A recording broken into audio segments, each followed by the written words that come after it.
264페이지쯤 265페이지쯤 되겠습니다. 신약성경의 265페이지.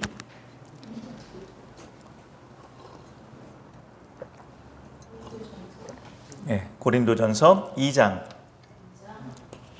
10절부터 14절까지 보겠습니다.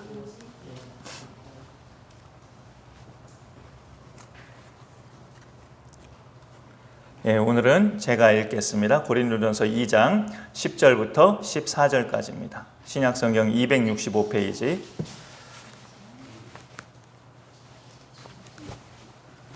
10절부터 제가 읽겠습니다. 오직 하나님이 성령으로 이것을 우리에게 보이셨으니 성령은 모든 것 곧 하나님의 깊은 것까지도 통달하시느니라. 사람의 일을 사람의 속에 있는 영 외에 누가 알리요? 이와 같이 하나님의 일도 하나님의 영 외에는 아무도 알지 못하느니라. 우리가 세상의 영을 받지 아니하고 오직 하나님으로부터 온 영을 받았으니 이는 우리로 하여금 하나님께서 우리에게 은혜로 주신 것들을 알게 하려 하심이라. 우리가 이것을 말하거니와 사람의 지혜가 가르친 말로 아니하고 오직 성령께서 가르치신 것으로 하니 영적인 일은 영적인 것으로 분별하느니라. 육에 속한 사람은 하나님의 성령의 일들을 받지 아니하나니 이는 그것들이 그에게는 어리석게 보이며 또 그는 그것들을 알 수도 없나니 그러한 일은 영적으로 분별되기 때문이라. 아멘. 육에 속했던 사람이 영에 속한 사람이 되기까지는 그 중간에 거듭남, 다시 태어나는 그 과정이 필요한데요. 그 거듭난다는 의미는 새 사람이 된다는 겁니다. 니고데모가 예수님께 물었던 것처럼 그럼 어머니 뱃속에 들어갔다가 다시 나오는 건가요? 그것이 아니고 새 사람이 된다는 것을 성경에는 거듭난다라고 말을 하죠. 새 사람 되는 건 내가 마음을 고쳐먹는 걸로 되는 게 아니라 예수님을 내 안에 구주로 영접할 때, 예수님을 내가 구주로 영접함으로 이루어지는 사건인데, 우리가 마음을 열고 예수님을 영접하도록 우리의 마음을 열게 하시고 우리 마음 가운데 예수님을 거부하지 않도록 인도하시는 영이 바로 성령이셔요. 성령이 그 정체가 뭔데요? 라고 물어보신다면 하나님이십니다. 사람은 아니시죠? 하나님 안에 성부와 성자, 성령 이렇게 삼위가 계시는데 그러면서도 한 하나님이죠. 그 삼위가 한 하나님이에요. 그래서 성령은 하나님의 깊은 것도 통달하신다고 오늘 말씀 10절에 보니까 성령은 모든 것 곧 하나님의 깊은 것까지도 통달하시느니라 라고 말씀하고 있어요. 이 통달한다는 게 찾아내다, 살피다, 조사하다, 연구하다, 훤히 알다, 능란하다 이런 뜻이 있어요. 통달한다는 것. 성령은 하나님 속을 훤히 알고 아주 능란하게 알아내시는 하나님이 바로 성령이셔요. 우리도 하나님을 어느 정도 안다고는 할 수 있어요. 하나님을 안 믿는 사람들보다는. 그러나 우리는 어디까지나 성경에 기록된 만큼만, 여러분 앞에 있는 이 성경책에 기록된 만큼만 하나님을 아는 거지 그 이상으로 우리는 하나님을 알지는 못해요. 하나님을 부정하려는 사람들이 흔히 내미는 주장이 이런 주장이 있어요. 하나님이 정말 있다면 왜 무고한 사람들이 안타까운 죽음을 죽어야 하는 거냐? 하나님이 정말로 계시다면 무고한 사람들이 안타깝게 죽어갈 때 그때 하나님은 뭐 하셨느냐? 이런 질문. 그럴 때 우리는 나름대로 이런 믿음의 답변을 해요. 하나님의 깊은 뜻을 우리는 다 알 수 없습니다. 그럴 때 정말 우리 생각에도 하나님이 왜 그때 가만히 계셨을까 안타까운 마음은 들지만 하나님의 그 깊은 뜻을 우리는 다 알 수 없습니다. 이렇게 말을 하죠. 그런데 오늘 말씀해 보니까 성령은 그걸 아신대요. 하나님의 깊은 것까지도 성령님은 통달하신다고. 왜 하나님이 그렇게 움직이고 왜 하나님이 그때 가만히 계셨는지 성령님은 다 정확히 아신다는 거죠. 우리는 제대로 몰라도. 우리의 머리로는 이해하기 힘든 현상에 대해서도 하나님이 왜 그렇게 하셨는지 또 왜 그렇게 되도록 내버려 두셨는지 하나님의 깊은 그 생각을 성령은 다 아신다는 겁니다.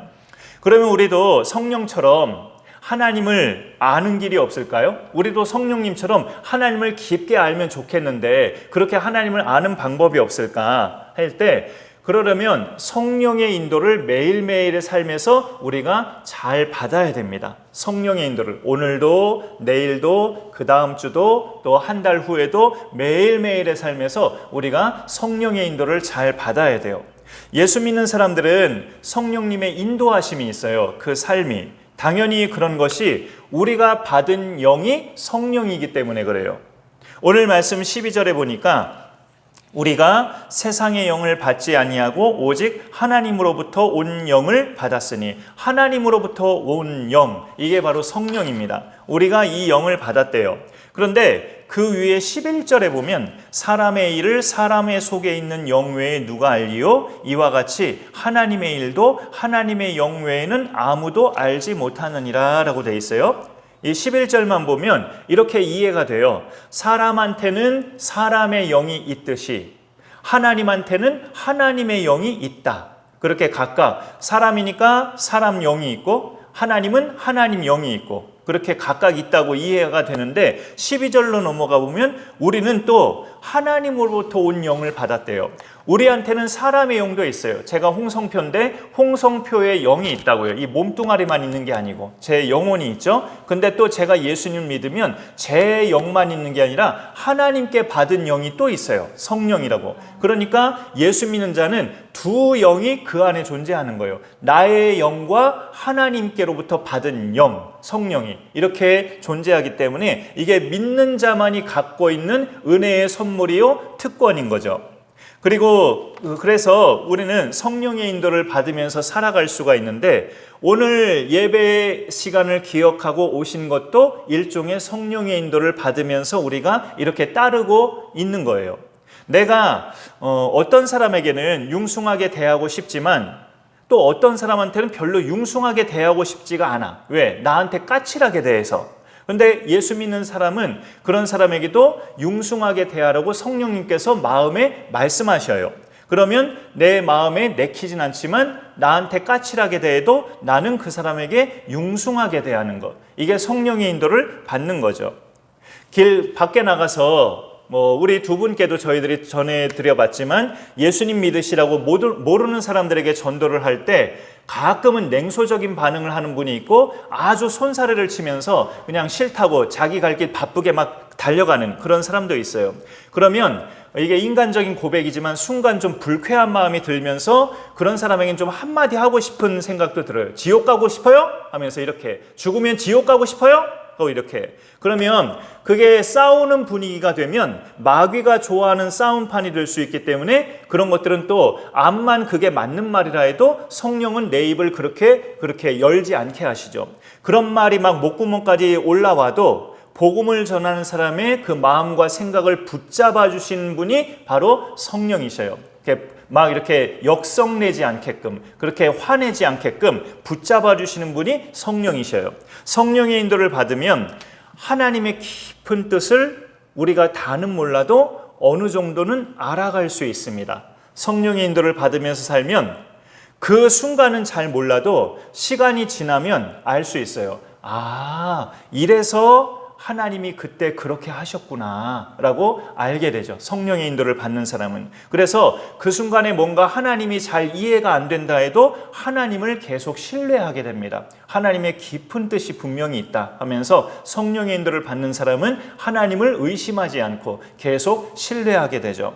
그래서 성령이 우리에게 정말 하시는 귀한 일은 오늘 말씀에 있는데요. 하나님이 우리한테 은혜로 주신 것들을 알게 하셔요.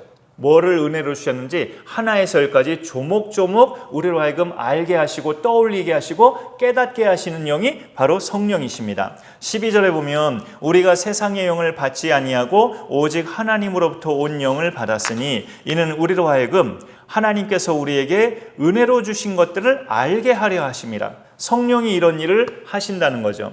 하나님께서 은혜로 주신 것이 뭘까요? 우리한테. 그거는 성자 하나님, 바로 예수님인데 성자 하나님의 죽음을 통해 날 구원하신 겁니다. 성자 하나님의 십자가 죽으심을 통해서 나를 죄에서 구원하신 것이 하나님이 나한테 은혜로 주신 거예요. 죄인의 신분으로 내가 복중에서는 태어났지만, 그렇게 출생했지만 예수님을 만나 예수님을 믿게 되므로 이제 죄인이 아닌 의인된 신분으로 하나님 앞에서 살아가고 있어요. 이게 하나님이 우리한테 은혜로 주신 것 중에 가장 핵심이고 대표적인 거예요. 그래서 우리는 내가 믿는다고 할 때 나는 하나님을 믿습니다. 나는 또 삼위 하나님을 믿습니다. 이렇게 말해도 틀리진 않지만 정확하게 말하자면 나는 나를 위해 십자가를 지시고 부활하신 예수님을 믿습니다. 이렇게 말하는 것이 정확하게 믿음의 대상을 고백하는 겁니다. 왜냐하면 내가 죄인에서 의인으로 신분이 바뀐 까닭이 그 예수님의 죽으심 덕분이기 때문에 그래요. 그 예수님이 내가 받을 형벌의 죽음을 대신 받으셨기 때문에 그 사건을 그대로 믿으면 구원에 이른다고 성경이 말씀하고 있기 때문에 우리가 죄에서 구원받아야 될 사람들이 믿는다라고 대상을 말할 때는 예수님으로 말해야 됩니다. 나는 예수님을 믿습니다 라고 이렇게 이 구원은 그런 믿음의 고백으로 이루어지지 우리의 어떤 노력이나 성과, 선한 일을 하는 것으로 이루어지지 않아요. 그래서 이걸 하나님의 은혜라고 말합니다. 하나님이 우리한테 주신 은혜. 하나님께서 우리에게 은혜로 주신 것들을 알게 하시는 분이 성령이셔요. 오늘 12절에는 그게 여러 가지인 것처럼 나와 있어요. 은혜로 주신 것들. 그러니까 여러 가지가 있다는 식으로 나와 있어요. 은혜들이. 우리에게 은혜로 주신 것의 핵심은 말씀드린 것처럼 예수의 죽으심으로 우리가 구원받은 건데 그걸 포함해서 또 그와 관련된 무엇들을 또 우리한테 하나님이 은혜로 주셨을까? 성경책이 다 펴져 있으시니까요. 1장의 30절을 잠깐 볼게요. 고린도전서 1장의 30절 거기를 제가 읽어보겠습니다. 너희는 하나님으로부터 나서 그리스도 예수 안에 있고 예수는 하나님으로부터 나와서 우리에게 지혜와 의로움과 거룩함과 구원이 되셨으니 라고 되어 있습니다. 예수가 우리 안에 거하시면 우리가 그 예수님 때문에 얻게 되는 선물들이 하나님의 지혜와 의로움과 거룩한 삶, 그 거룩함이라는 하나님의 그 성품, 이런 것들을 우리가 구원과 더불어서 같이 얻게 된다는 거죠. 하나님의 지혜와 의로움과 거룩함, 이런 것들을 하나님스러운 것들을 우리가 얻어서 우리가 이 땅에 살아가는 동안에 하나님스럽게 하나님 닮게 그렇게 살아갈 수 있게 된다는 거죠. 이런 것들을 또 우리가 은혜로 받은 것들이에요. 그런 것들을 누가 알려주시느냐? 성령님이. 내가 이런 많은 것들을 하나님께 그냥 선물로 받았구나. 그래서 참 감사하다. 이런 마음을 갖게 하시는 분이 바로 성령이셔요. 그리고 그런 중요한 요소들 뿐만 아니라 우리의 일상 전부가 하나님의 은혜잖아요. 사실은 내가 지금 살아있는 것도 하나님의 은혜고, 그래서 은혜의 찬양 가사에 보면은 모든 것이 은혜, 한없는 은혜, 내 삶에 당연한 건 하나도 없다고 그렇게 고백하고 있죠.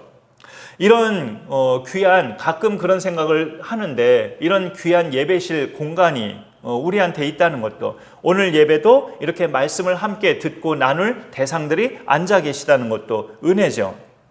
교회를 또 다닐 수 있고, 또 여기저기 병원이나 또는 어디 갈 곳이나 여기저기를 다닐 수 있는 건강을 주신 것들이 또 우리에게는 은혜라고 할 수 있어요. 나에게 많은 돈이 없어도 계속 하루하루 먹고 살아갈 수 있게 하시는 것, 이것도 은혜죠. 똑같이 예수님 믿어도 자기가 은혜로 받은 것들을 다 아는 사람이 있고 모르는 사람이 있어요. 이거를 알게 해주시는 분이 성령님이라고 말하고 있는데, 그러니까 예수 믿는 사람은 그 예수 믿는 것뿐만이 아니라 이 영을 다 받았거든요, 성령님을. 근데 어떤 사람들은 알고 어떤 사람들은 몰라요. 예수님 믿어도 패배자처럼 살면 성령의 충만한 역사가 일어나지 않기 때문에 자기가 받은 은혜들을 잘 모를 수 있어요. 우리가 구원받은 사람으로서 패배자처럼 살지 않고 믿음의 승리자로 사는 비결은 성령의 인도를 하루하루 잘 받으면서 성령으로 충만해지는 겁니다. 그러면 내가 얼마나 하나님께로부터 많은 것들을 받았는지를 하루하루 날마다 새롭게 알아가게 돼요. 그러면 범사에 감사하게 되고 내가 가진 것이 많지 않아도 내 삶이 윤택해집니다. 우리 예수 믿는 사람들은 성령을 받았기 때문에 당연한 주장이지만 성령의 사람으로 우리는 살아가야 돼요. 성령의 사람. 안 그러면 성령의 사람으로 살지 않으면 우리는 여전히 육에 속한 사람으로 살게 됩니다. 내가 하나님을 좋아하는 것 같지만 실상은 돈을 좋아해요. 그게 육에 속한 사람의 특성이에요.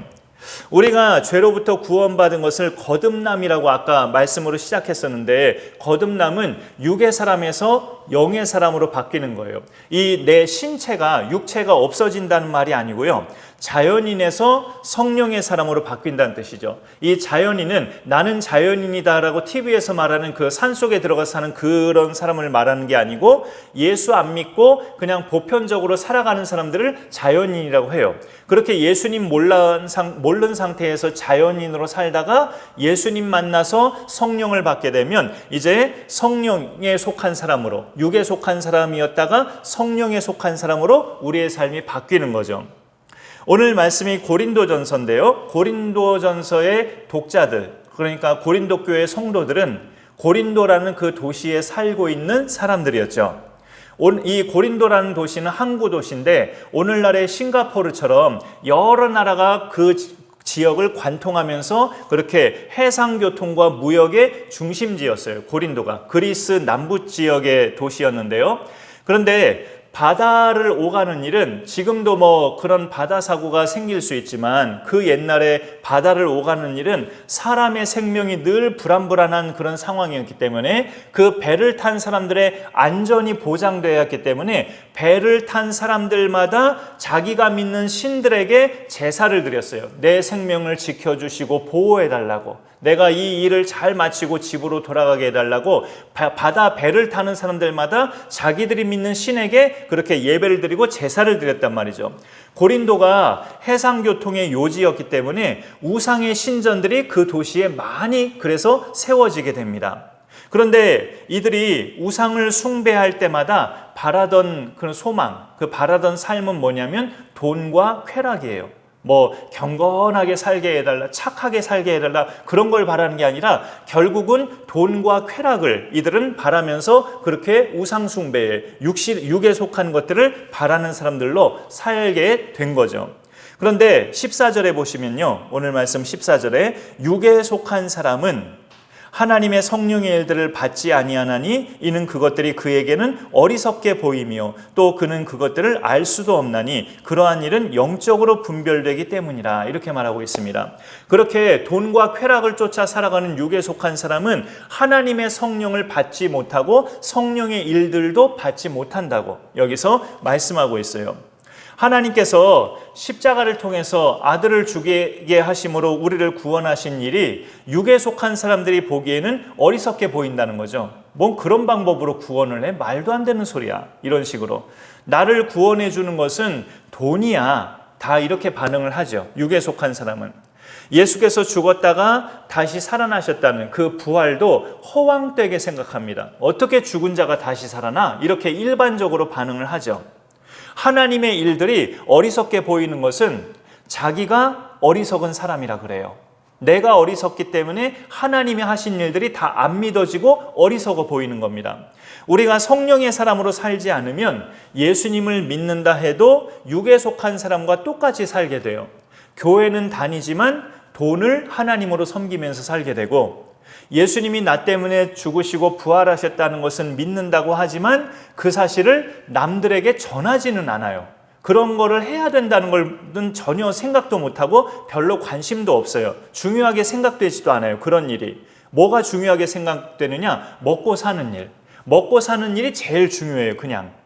먹고 사는 일이 물론 중요한데요. 누가 우리를 먹고 살게 하는지를 바로 아는 게 더 중요합니다. 누가 우리를 이 땅에서 사는 동안에 먹고 살게 하시는지. 앞서 12절에서 하나님께서 우리에게 은혜로 주신 것들을 알게 하신다고 성령이 그랬죠. 하나님이 우리한테 주신 은혜로, 우리한테 은혜로 주신 것들 중에는 먹고 살아가는 그 환경도 포함이 되죠. 우리에게 주신 것들이 믿음, 구원, 이런 영적인 귀한 것들도 물론 핵심적인 거지만 이 땅을 사는 동안에 먹고 살아가게 하시는 것도 하나님이 주신 은혜 중에 반드시 포함이 됩니다. 그것도 하나님이 주신다는 사실을 성령의 사람만이 알 수 있죠. 그 인디언 중에 미국 땅에 살던 인디언 중에서 체로키족이라는 인디언 부족이 있어요. 가장 수가 많대요. 남겨진 인디언들 중에. 그들에게는 전래동화가 있는데요. 두 늑대 이야기 들어보셨을지 모르겠어요. 두 늑대 이야기라는 전래동화가 있어요. 모든 사람의 마음속에는 검은 늑대와 흰 늑대가 있대요. 검은 늑대는 화, 시기, 질투, 후회, 욕심, 오만 이런 것들로 가득 차 있는 늑대고, 흰 늑대는 기쁨, 평안, 사랑, 희망 이런 것들로 가득 차 있는 늑대예요. 우리 속에는 그 두 늑대가, 인간의 마음 속에는 날마다 끊임없이 팽팽하게 싸우고 있다는데, 어느 쪽이 이기느냐가 중요하죠. 어느 쪽이 이기느냐, 검은 늑대가 이기느냐 흰 늑대가 이기느냐 했을 때 답이 아주 기가 막혀요. 우리가 먹이를 주는 쪽이 이긴대요. 그 내 마음속에 검은 늑대가 있고 흰 늑대가 있는데 어느 쪽이 이기느냐, 내가 먹이를 주는 쪽, 검은 늑대에게 먹이를 주면 그쪽이 오늘은 이기는 거고, 내가 흰 늑대 쪽으로 먹이를 주면 그쪽이 오늘은 이기는 거죠. 육신의 소욕을 우리가 따르지 않고 성령의 인도를 받고 살아가면 우리는 하나님의 깊은 뜻도 알게 돼서 이해가 안 되는 일에도 하나님을 의심하거나 원망하지 않아요. 하나님을 계속 믿고 신뢰하게 됩니다. 내가 받은 은혜들을 생각하면서 감사할 수 있고, 나를 자꾸 죄를 짓게 만드는 마귀를 이겨내는 믿음의 승리자까지 되어갈 수 있어요. 그런 믿음의 삶이 오늘 수요예배 오신 분들에게도 계속 잘 이어지고, 하나님이 부르시는 그날까지 이 땅에서 우리가 성령의 사람으로 언제나 많은 성령의 복된 열매들을 맺어가는 믿음의 승리자들이 되실 수 있기를 간절히 축원합니다. 제가 기도하겠습니다. 같이 기도하겠습니다. 하나님 감사합니다. 오늘도 이렇게 저희들 예배의 자리로 인도하시니 감사드립니다. 오늘도 이렇게 또 귀한 부자 두 분과 또 사모와 전도사님, 주님께서 한자리에 모여서 하나님을 예배하게 하시고 사랑하는 또 주의 말씀을 나누게 하시니 감사드립니다. 우리 예수 믿는 사람들이 받은 영이 하나님의 영, 바로 성령인 것을 성경은 우리에게 선포하고 있습니다. 우리 속에는, 우리 예수 믿는 자들 속에는 나의 영도 있지만 하나님이 주신 성령도 있다는 것이 얼마나 감격적이고 큰 선물인지 우리가 깨닫기를 원합니다. 늘 이러한 성령의 인도를 우리가 잘 받아서 언제나 우리 삶이 윤택해지고 범사에 감사하며 날마다 믿음의 승리자로 살아갈 수 있는 우리 모두가 되게 하여 주옵소서. 감사드리며 예수님의 이름으로 기도 올리옵나이다. 아멘.